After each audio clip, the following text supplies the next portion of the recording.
Waliwo omuntu afiiridde mu church ya Pastor Bugingo eya Kanani. Wetwogerera Pastor Bugingo gamubugumye anti abatuuze teekako ne famire yoyo afudde bwe bavuddeyo ne beekwasa Pastor Bugingo. Tujjukire nti sigulwe guno omulundi ogusooka abantu nga basonga enwe mu Pastor Bugingo okutta. Kati noono afudde bamutadde ku ye. Ebiseera biri oba kubanga eriyiseewo yali mwami eyakubwa amasasi ngali ne Pastor Bugingo nafa era n'okufa kwe ne kubeera nga kupiningibwa ko Pastor Bugingo. Yenze Shila Adita webale nnyo kusubscribinga ku YouTube channel yange atandaba kusubscribinga okwatekade nga buli video yonna gye nteekayo ekutuukako bulungi nnyo commentinga tumanye endowooza yo ate naawe kikuyambako bw'oteekawo comment yo munnange ebyo ebimu bye tujja okujjuukirirako tugambe gundi ono yali ku channel yaffe ng'ayina ekyamakulu kyagattako. Tugendagendako mu butambi bw'abantu biki bye balowooza ku Pastor Bugingo. Olowooza Pastor Bugingo yaviiriddeko ensonga ey'omuntu ono okufa oba ekiseera kye ekyokufa kibadde kituuse. Nze ngamba Pastor Bugingo talina musango. Omuntu osobola okufiira wonna wonna wooli era nga omuntu yenna asobola okufa ku ssaawa yonna ku bbanga lyonna no matter what. Ne watandibadde Pastor Bugingo era omuntu oyo abadde asobola okufiira awantu awalala yadde nga yeyo endowooza y'abantu njagala imbatwaleko mu katambi ako. Jjukira bino byenjogera si bigambo byange, bino byowulira wano si bigambo byange, njogedde bwogezi kukakasa biki ebyo ebiri mu katambi. Njagala mbaterewo akatambi mwewulirireko nga biva mu nsonda oba nga biva mu bantu aba bulijjo biki bye balowooza. Abantu abalina obuvunaanyizibwa kuona afudde balowooza ki ate era tubeere nga tukomawo. Ne mama ne mama abekyalo ne baseka ndi mwavugala amakyaki amanene teriyakumanyi munne afudde mama viridde mu katonda kasita. Bannange bantu bange mwasuze mutya mugambe twasuze bulungi 1 kg baanamu abana abantu abafiiriddwa omuntu waabwe ku kyaki nga bukambwe bitya. Bagambye omuntu waffe bamukutte ne bamuteeka ku mochale ne batamuteekako wadde erinnya mbwe bafiiridde ya Pastor Bugingo eyo. Omuntu ono yafudde atya anti maama olugambo mmere ya mwoyo bannaye mutubuulire. Bannange endiga temutubuukira omanyi muyinza otubuukira mutubuulire munnange omuntu oyo yafudde atya oba kyabadde kiziiro. Ne bagamba ne bafaaga mu kanyugeeyo ku mochale nga tebamutaddeeko wadde erinnya. Endiga nkambwemu.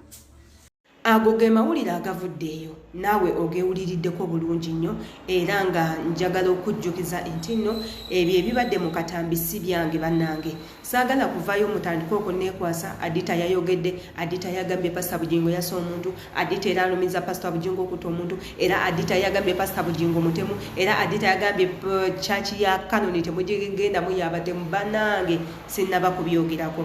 Nze njogedde nti waliwo abantu abali mu kulumiriza Pastor Bugingo okuba nti yaviiriddeko omuntu waabwe okufa era nga mu nsonga eyo ne mbaterawo n'akatambi akakakasa ebintu bye ndi mu kwogerako nti munnange nnyinza okuba nze mbibaleetedde wano naye nina gye mbijje mu nsonda ezinninaanye nina gye mbijje naye mbibaleetera wano tubikubaganyeko ebirowoozo nga weeri enkola yaffe nti ku channel yaffe no tukubaganya ebirowoozo ku bintu byonna be bakwatidde abaana, ku nsonga z'abakadama abakola ebweru, ku nsonga z'obufumbo, ku nsonga za ssente, ensonga z'ebintu byonna ebikwatagana ku bulamu bw'omuntu. Ffe tujja ne tubikubaganyako ebirowoozo olw'ensonga naffe tuli bantu tukola community eyaffe ne tuteesa in that mbu olumu ebintu ebyo biba bizze mu bulamu bwo ogenda kudiiringa otya nabyo yensonga lwaki imbireeta wano tubeere nga tubikubaganyako ebirowoozo. Era kyekiri kyentanze nakyo nti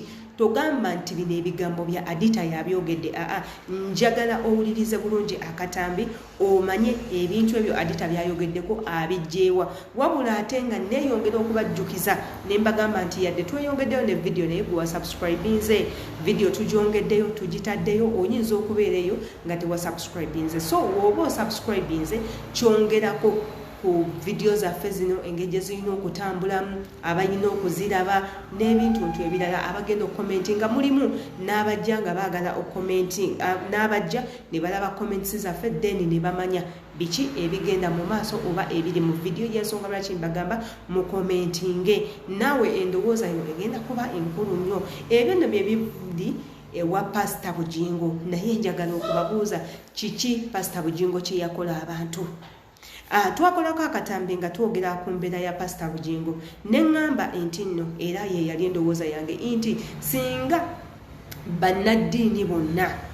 balekerawo okwenyigira mu nsonga za politics bamuveemu tekibakakatako okubeera mu politics yaddenga n'eddiini nakyo kika kya politics yes eddiini yeekwese mu politics naye ate mulimu politics w'ensi ate nga munnaddiini tokkirizibwa kuyingira mu bintu byansi olina kubivaako n'obeera ku bintu bya bwakatonda kyova olaba Pastor Bugingo abantu bamwetikka mu buli kyonna kyonna ekigenda mu maaso beerabira nti muntu asobya ne badda ku nsobi ze ne batandika okuba nga bazigoberera era ne tumusaba abeere nga yeegendereza nnyo gye bujjeyo mu maaso anti kanonirandi eyinza okuba nga egenda esikattirira ng'evaamu abantu mpolampola olw'ensobi ze zaakola ogenda kwogera ku kintu ekiruma ensi yonna naye nga gw'olaga kiina okubatuukako oli ku sayidi ewagira ebyo ebituuka ku bantu abalumizibwa bibeere nga bibatuukako era nga gwe olaga nti bibagwana olw'okuba embeera bo gye balimu gwe si gy'olimu abantu bagenda kunyigira